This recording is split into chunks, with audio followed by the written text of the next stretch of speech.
최근 한 2주 정도를 메신저를 악마화하고 메신저를 오염시키고 비난, 비하하고 하는 많은 인터뷰들이 있었습니다. 저에 대한. 그렇지만 그 누구도 팩트 자체에서 대해서 해명한 사람은 없었습니다. 그러면 그분들이 하는 주로 이제 하고 싶은 얘기는 이거 같습니다. 제가 어디 찌라시에서 구했겠거니 하는 걸로 이제 주장을 하고 싶은 것 같습니다. 제가 찌라시에서 구할 정도면 이 자리에 계신 기자분들은 아마 다 구하고 그 다음 순서가 저한테 오지 않았을까 상식적으로 생각을 합니다. 네, 민주당 공익제보 2호 신용환입니다. 오늘 아침에 많은 분들이 예화랑 앞에서 보셨겠지만 그 법률적인 내용들은 지금 의원님들께서 이제 말씀을 주셨으니까 저는 대선 때 정책총괄 지원실장을 했습니다. 그러다 보니까 각 파트 실무 책임자들이 모두 참여하는 전략조정회의라는 게 아침에 있었고요. 거의 예외 없이 매일 있었습니다. 그리고 저녁에 일일 상황 점검회의라고 그래서 그날 했던 일에 대해서 점검하고 하는 회의를 제가 2번인가만 빠지고 대리인으로 다른 분에게 부탁을 해서 갔었고 나머지는 다 제가 참석해서 저희 정책본부에 해당되는 부분들은 제가 타이핑을 해서 돌아와서 공유하고 이런 과정들을 거쳤습니다. 물론 수기 메모가 거의 다 있습니다.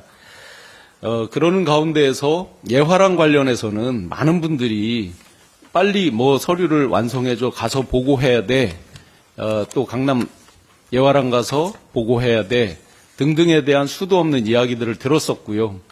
그리고 저에게 이제 예화랑의 자제분 김용식이라는 분을 아느냐? 그래서 저 모릅니다. 그랬더니 소개해줄까? 윤 대통령 부부랑 가장 가까운 사람인데 라는 말을 주신 분도 계십니다. 물론 그분도 지금 이 정권에서 어떤 일을 맡고 있습니다.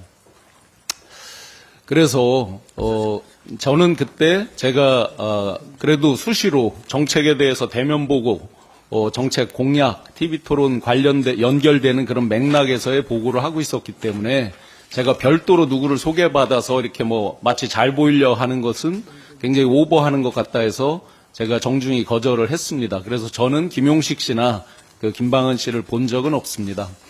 그런데 많은 캠프 관계자분들이 이미 이제 이야기를 하고 있듯이 예를 들어서 요즘 언론에 많이 나오고 있는 김용남 전 의원도 그때 당시에 공보단에 계셨거든요. 김용남 전 의원도 수도 없이 보고 들었다라는 이제 증언을 하고 있고 무엇보다도 이준석 전 대표가 직접 본인이 받은 문자를 이제 공개를 했습니다. 엊그제 그 내용에 대해서 권영세 의원께서 이렇게 한 방송에서 답을 하셨습니다. 평택에 소방관들 격려하고 밤 10시간 늦은 시간에 오는데 대통령께서 여기로 와서 시켜 먹고 들어가자라고 이제 했는데 그래서 이제 문자를 보내게 됐다는 거죠. 이준석 대표에게. 그랬더니 이제 권영세 당시 총괄선대 본부장이셨죠. 오늘은 집에 가서 먹고 거기에 가지 말자. 라고 이제 말씀을 하시면서 답을 했다고 했습니다. 제가 한번 되묻고 싶습니다. 여쭙고 싶습니다.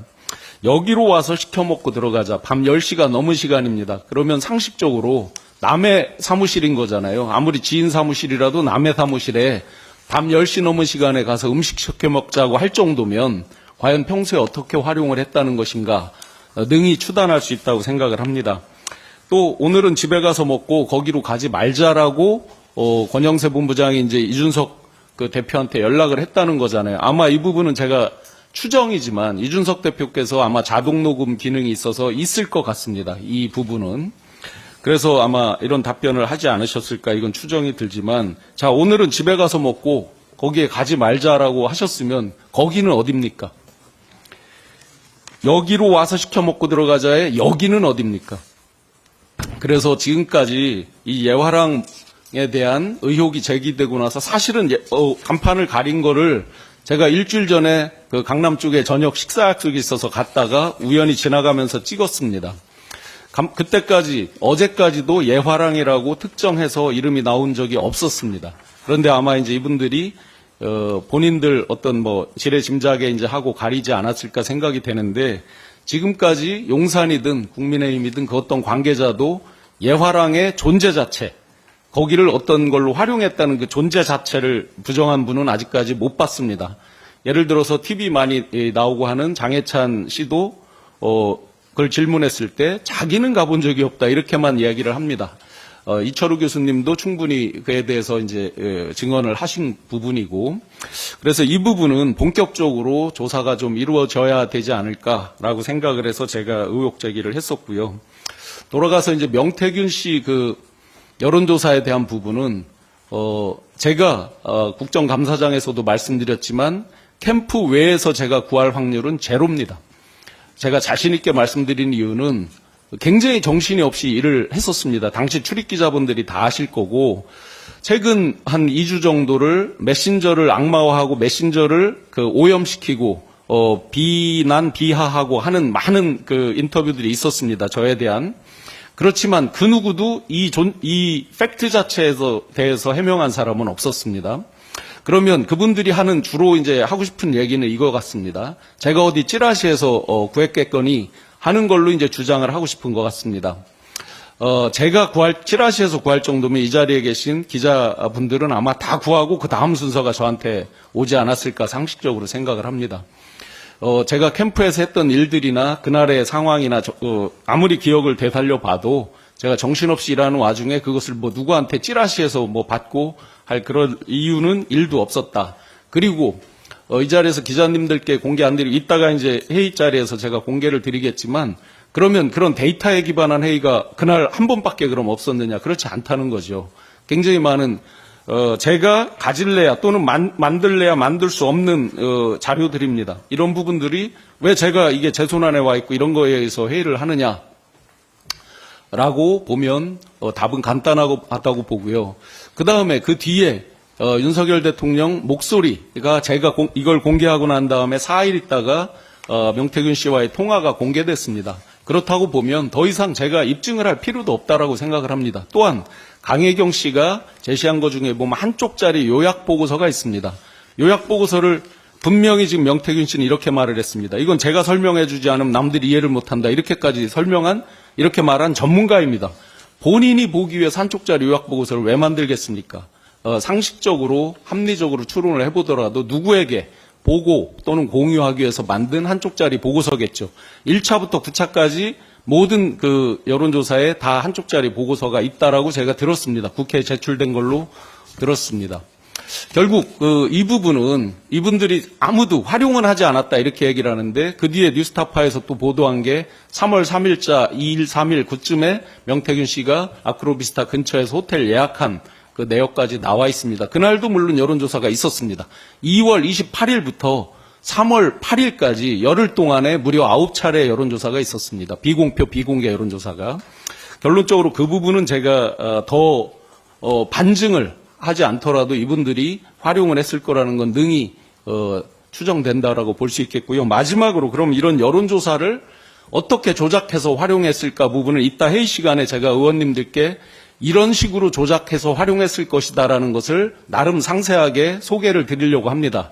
제가 그걸 소개할 수 있는 이유는 예선전을 치를 때 제가 원희룡 선대본부의 종합상황실장을 했습니다. 각종 데이터를 그래도 꽤나 많이 보고 또 여론조사 회사들로부터 많은 브리핑도 들어봤고, 그때 제시된 그 처음에 38만의 당원, 그 뒤에 57만의 당원, 그 데이터를 다 가지고 있습니다. 실제 그때 그런 것들을 분석하면서 조작을 했다면 이런 식으로 했겠구나라고 해서 제가 모 언론에 그 방법론을 인터뷰를 했고, 그게 지금 보도돼서 실제 거의 그렇게 조작된 것으로 보도되는 걸로 알고 있습니다.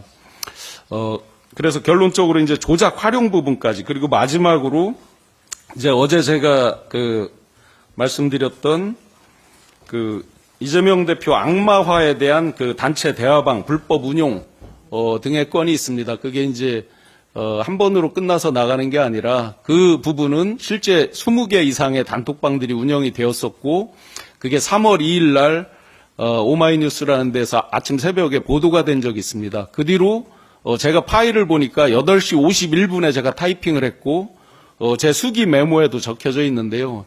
정확한 내용은 그날 이제 일종의 그게 이제 들통이 나니까 다 단톡방을 폐쇄하고 이제 대체 단톡방들을 만드는 거였겠죠.